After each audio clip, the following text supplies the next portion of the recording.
Good morning, and I know you heard from the coordinators, and so just I think overall just excited about the week upcoming, the preparation, getting ready for a very good Georgia team, one that's undefeated, going to Athens, Georgia. Going to be a great atmosphere, great environment. Something our guys are looking forward to. You can tell just with the way we've had practices here at the end of the last week, yesterday, just high energy and looking forward to the challenge. All right, thanks, Coach. Let's start with Nick, front right. Yeah, do you expect Jam to be able to go for the game? I do. I do expect him to go. He practiced yesterday. Been building up last week his volume, and so expect him to play. Jumping over to the left side, Chase. Staying with Jam Miller, what does his pass protection ability bring to the running backs, especially in a game like this where you're playing a really physical defense on the road?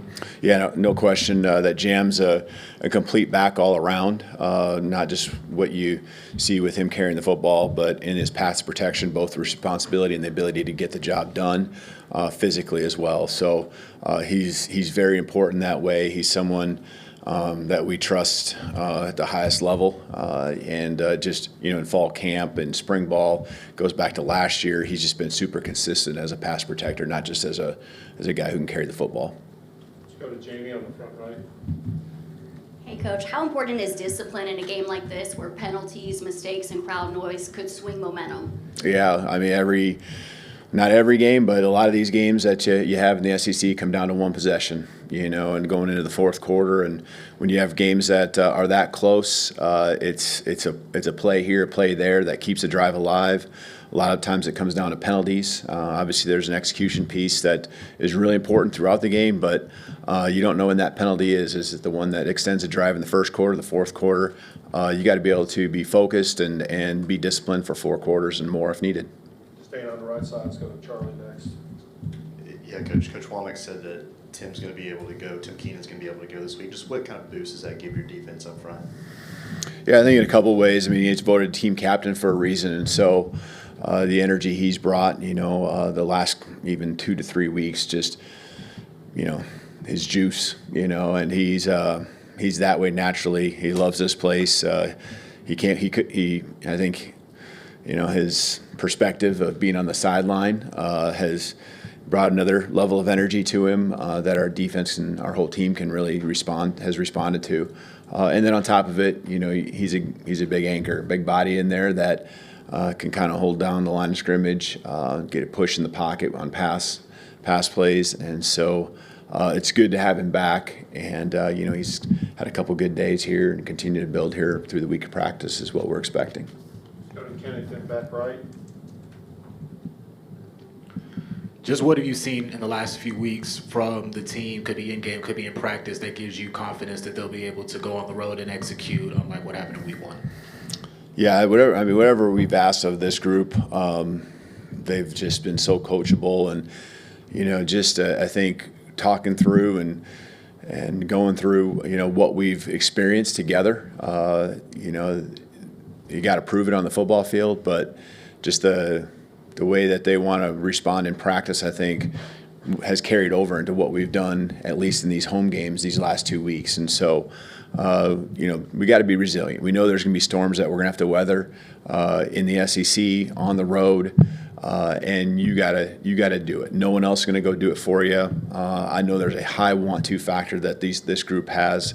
Again, they've shown it in the work.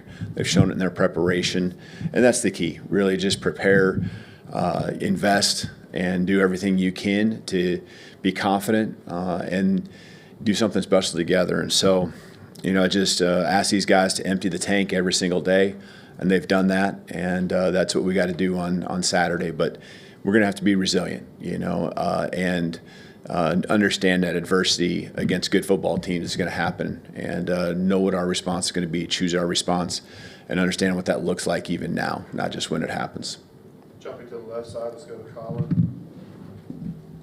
Kind of in that same vein, has there been a change in conversation, a change in schedule when it comes to approaching games on the road, especially heading into this week, maybe compared to week 1? I mean, I think you do the same things. You might tweak something here and there, but I think it still comes down to, your preparation and execution.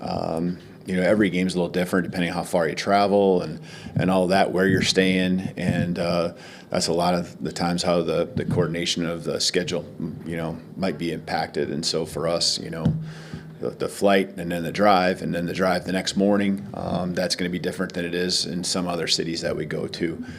So again, it just comes down to keeping the main thing. You are certainly, in our case, always really trying to find the little thing here and there that might, help us with the juice, the energy, whatever it might be. But we also don't want to make something out of nothing. And, we want to make sure we're focused on the right things. And that's just, playing as hard as we can, giving everything we have to our preparation, and going out there and playing physical, sound, disciplined football.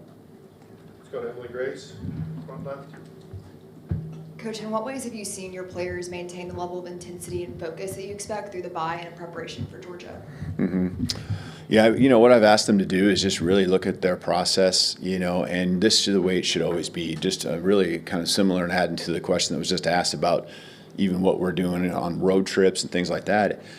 You're always trying to just make things better. And so I don't care if it's how they take notes. What's that system? Is it, color-coded ink that you use? And how can you just make it better for you to be more successful? And so I see that with these guys. I see that with them trying to find just little ways they can make themselves better. It might be with treatments and their schedules. And, they pour so much into it, but you can always make things better. And be smarter about it. And when it comes to practice on the field, I can just see, again, we've focused on moving with purpose. Everything we do, just move with an urgency level that just has great body language and becomes infectious or contagious, I should say, across the team. And so I see that, and the action supports the desires and goals that they have as a team. And really, it's again, goes back to everything I've ever asked them to do. They've always responded. And so that's really what I've asked them to focus on. We're going to finish up with Katie, second row on the left. You talked last week, and then Kane talked earlier about there's got to be a better response to adversity on the road. I know last year's game was at home, but how much can you use that game as an example of responding to adversity and then finishing through all 4 quarters? Yeah, and that's it. And it's never over till it's over. And you can, I challenged the guys to watch some football this weekend. And, we pulled up a game or two and tried to learn from what other teams are doing and what happened to them, good and bad. And that, you fight till the very last play. And that's whether you're ahead or whether you're on the wrong end of it at that time. And that example last year was exactly, one that we lived out. And so it was great, and then it was hard, and then we found a way. And so, you play because crazy things happen, and you play because you love to compete, and that's what, our guys are going to do here this Saturday. All right, thank you, Coach. Thank you.